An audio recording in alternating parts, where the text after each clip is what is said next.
विद्यार्थी मित्रांनो लक्ष द्या इकडे. खालील मालिका पूर्ण करा. आपल्याला शिकायचे बुद्धिमत्तेचा तो भाग आहे. आता खालील मालिका पूर्ण करायची. त्यामध्ये बघा 7, 29, 117, 469, 1877 असं आणि समोर काय तुम्हाला पाहिजे आहे. बरोबर आहे. मग हा जो क्रम आहे, क्रमामधला जो गॅप असतो तो गॅप आपण पाहू. काही ऍड करता येतं ते पाहू. जर आपण विचार केला तर आपल्याला लक्षात येईल की 7 जर विचार केला तर आपण 7 चूक 28 होतात. बरोबर आहे. 7 चूक 28 जर केले तर अधिक 1 केला तर किती येतात? 29 येतात. ओके.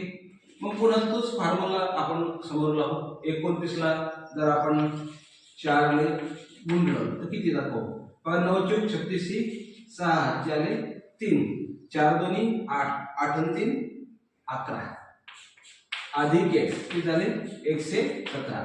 म्हणजे हा फॉर्म्युला चालतोय. तशा पद्धतीने आपण याचं जर कॅल्क्युलेशन केलं, लक्ष द्या बघा जसं आपण वरचं कॅल्क्युलेशन त्याच पद्धतीने 1877 गुणिले 4 करायचे.